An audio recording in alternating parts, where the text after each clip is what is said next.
GreenCape is a non-profit organization that drives the widespread adoption of economically viable green economy solutions from South Africa.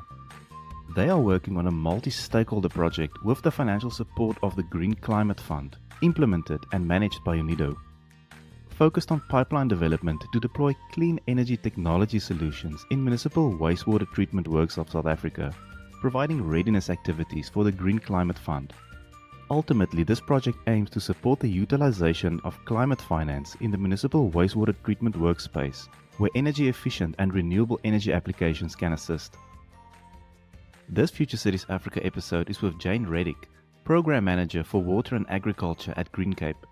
We explore technologies identified as viable options for energy efficiency and renewable energy projects at wastewater treatment works. Jane, welcome.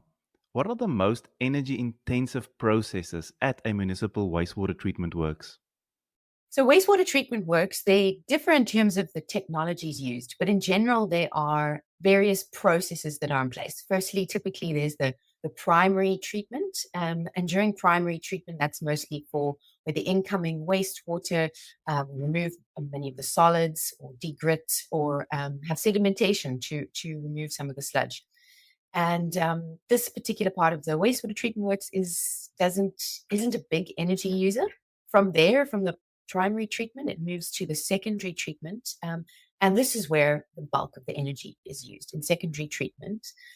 So secondary treatment is essentially where the wastewater is treated to remove the organic matter. So it's biologically treated, typically in the presence of oxygen, to remove the organic matter. And in this process, there is aeration, and aeration is the big energy user in wastewater treatment works.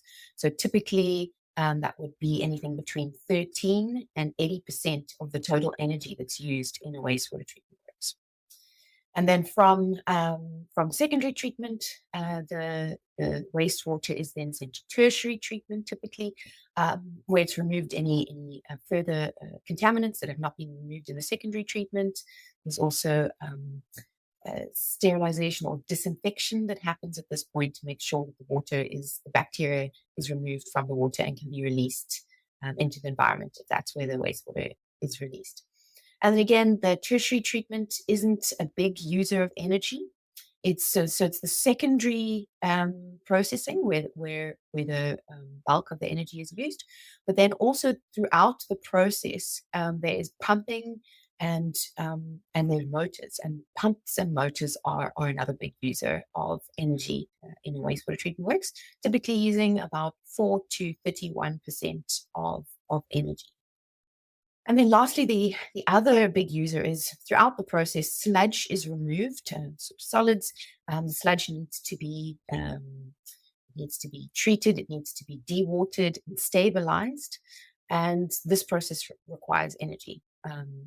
Sludge, it needs to be managed and transported from the wastewater treatment works. So dewatering is really important to reduce costs, etc. And this requires energy. And typically, sludge treatment can be anything between 5 to 35% of energy use in a wastewater treatment. So those are the big energy users. But of course, there are plenty of other energy users, but those are the main ones. What are the most promising and proven technologies currently available to improve energy efficiency at municipal wastewater treatment works, and how do these technologies work? Any wastewater treatment works that's considering looking at energy efficiency interventions, I think before one even explores what those are, the first step is to undertake an audit. This is the absolute critical first step. You can start with a preliminary energy audit, level 1 energy audit, basic audit. In this process, you'd collect metering data, analyze energy usage patterns, you'd identify areas where there's high demand, and during this process, you'd use utility bills, meter readings, etc. So this is a really important first step because it'll identify how much energy is being used at the wastewater treatment works. And usually what the wastewater treatment works, they would identify what their specific power consumption is, SPC, and they can benchmark this against international best practice or national best practice to see how are they doing in comparison to best practice. sites. So this is a critical first step. And then during this audit process, a number of interventions will be identified for energy efficiency. And in terms of energy efficiency, there are many opportunities that are actually relatively easy and simple to implement: process changes, process optimization. So in a wastewater treatment works, there's often a number of opportunities just for very simple interventions that don't require much capital cost. And many of these are simply optimizing the processes. In terms of the aeration process, which I mentioned is the biggest user in an energy in wastewater treatment works, there are a number of fairly simple interventions that can be implemented.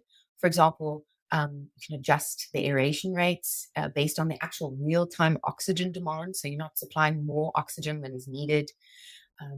Install variable frequency or speed drives in the blowers that actually supply the air, so that making sure that matching the airflow with the actual demand.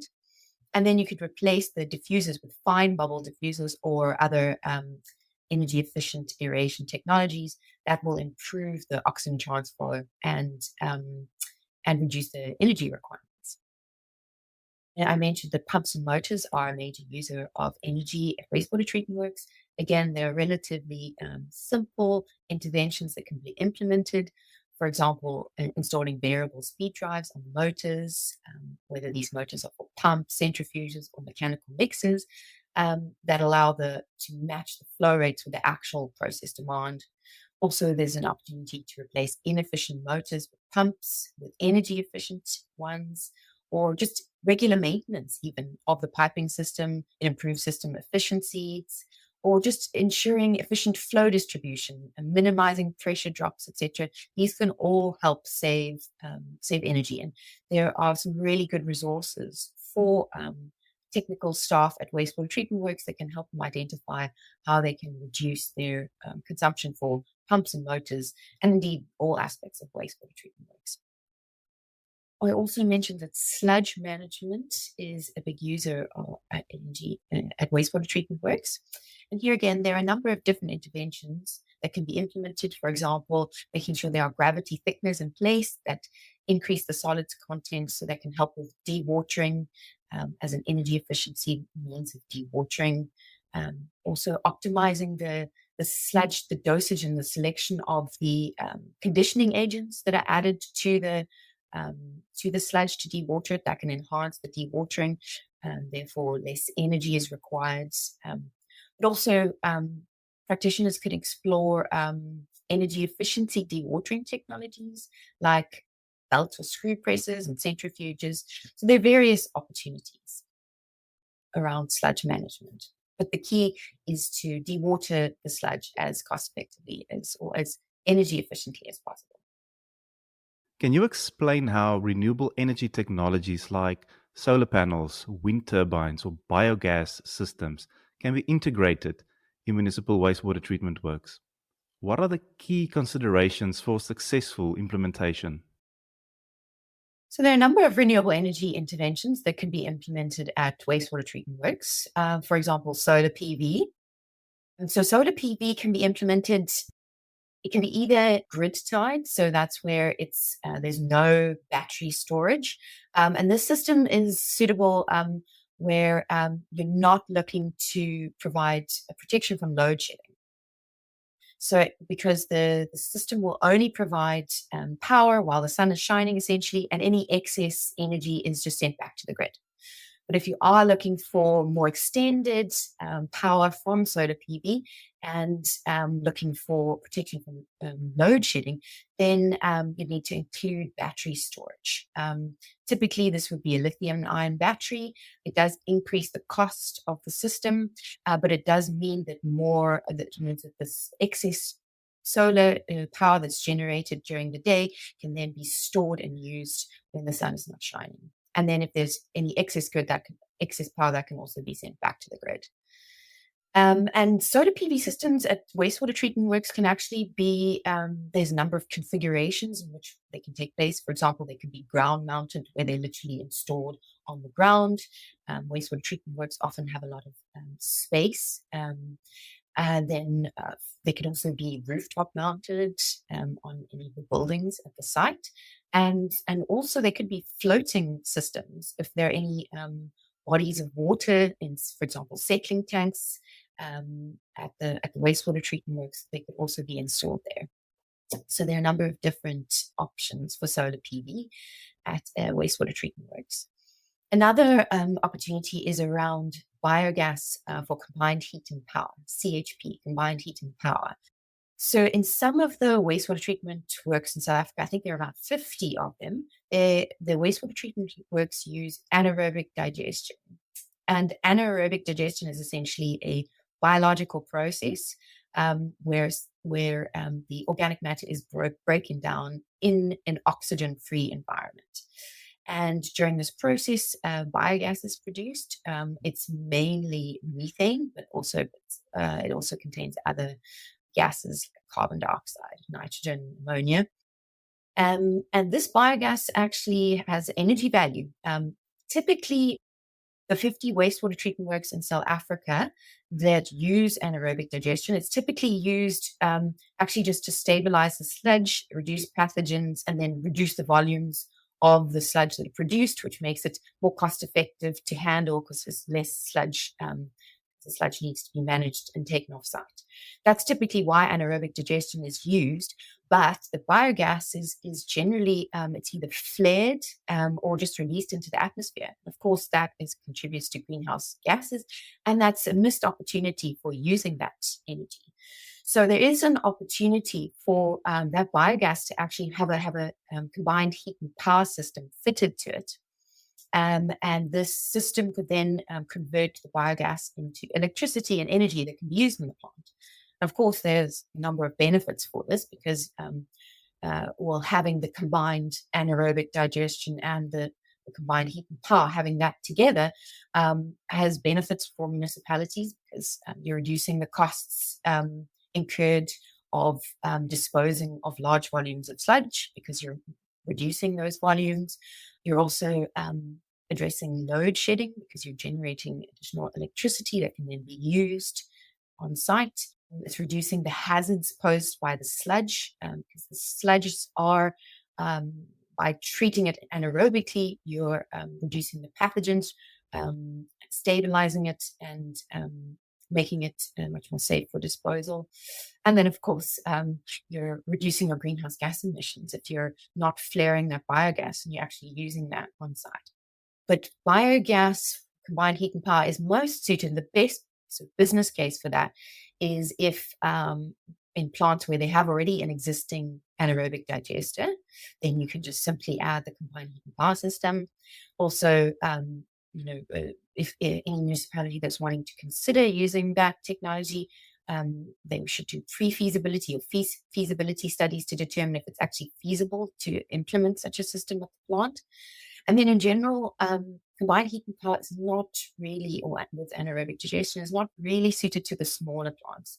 So typically you'd be looking at plants with bigger plants, larger than 15 million liters per day capacity would be where it becomes more financially feasible.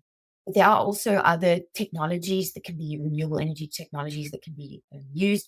For example, mini hydro or micro hydro, essentially small-scale hydroelectric renewable energy interventions, and this is not being widely adopted in South Africa at all. It's quite new in terms of wastewater treatment works. It's quite new. I'm not aware of any wastewater treatment works in South Africa that use this technology yet, but it's certainly an opportunity. It's very context specific. There needs to be sufficient number, like a height difference. You need sufficient and stable flows of water flowing through the wastewater treatment works. You need a sufficient head or height difference in order to capture that energy. And so it would very much depend on the site. And you'd need to do a feasibility study to see if that was suitable. Also, wind power is another option, although again, this would only really be suited to wastewater treatment works that are located somewhere where there's sufficient space to have a wind power systems, and this is typically, it requires, it needs to be in an area, obviously, where there's a good wind resource, but then also you need to do multi-year wind studies to validate the product before it's implemented. So this is not being widely used to provide renewable energy to wastewater treatment works, but it is an option. There are also other opportunities that can also be considered, like thermal hydrolysis. And as I mentioned, energy storage can be used for solar PV, but it can also be used for any of the other opportunities. What is the business case for municipalities implementing renewable energy and energy efficiency at municipal wastewater treatment works? And what interventions should municipalities prioritize?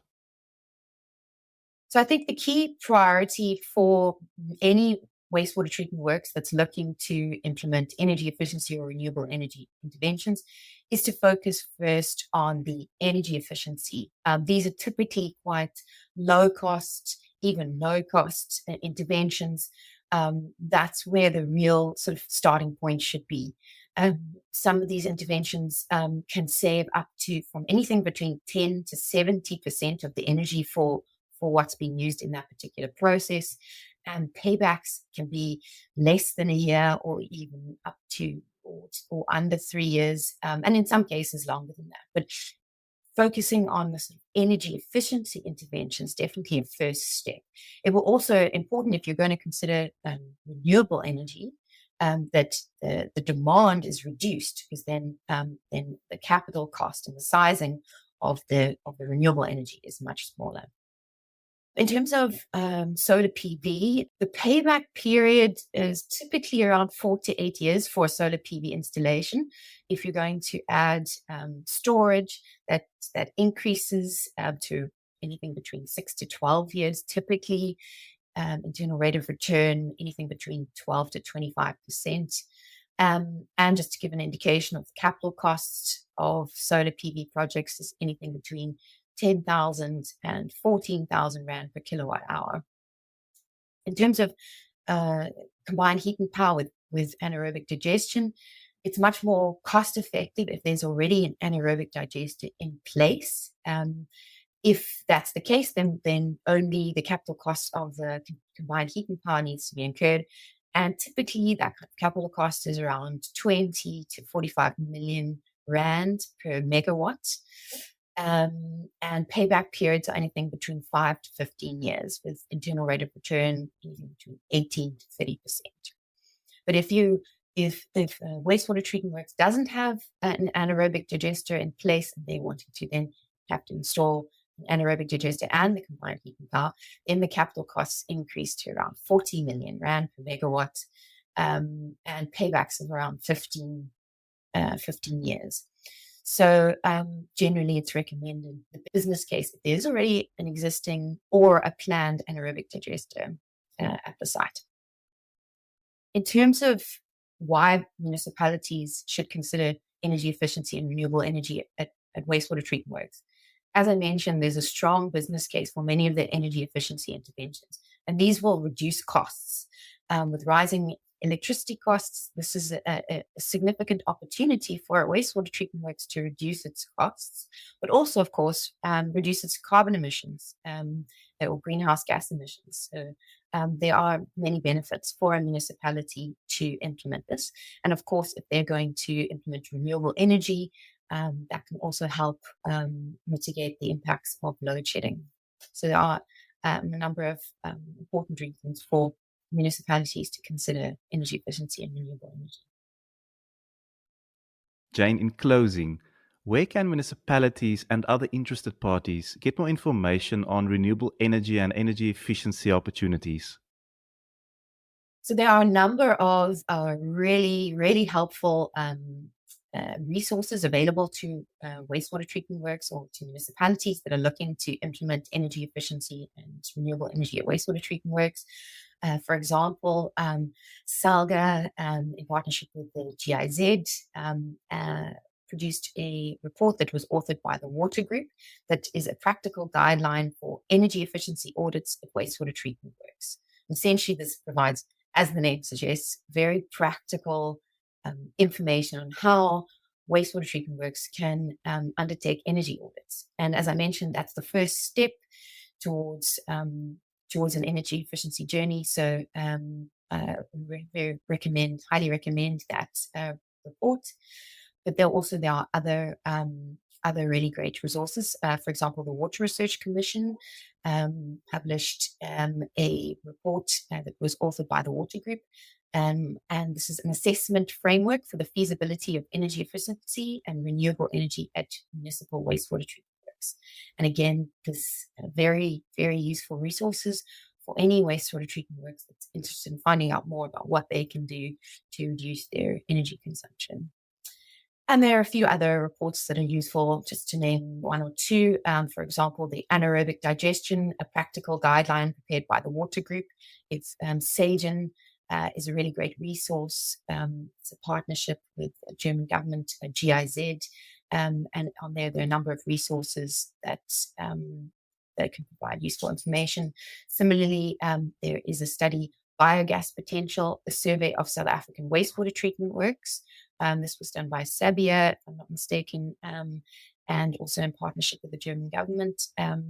And here again, it for each wastewater treatment works, not for each wastewater treatment works in South Africa, but for most of the wastewater treatment works in South Africa, there is an assessment of biogas and CHP potential. So really useful resource for any wastewater treatment works there. And then, of course, as part of the project that we're undertaking, the project that's funded by the Green Climate Fund, it's implemented by UNIDO, and we are the delivery partner that's looking to increase the deployment of renewable energy and energy efficiency interventions in wastewater treatment works. As part of this project, we're undertaking a number of activities.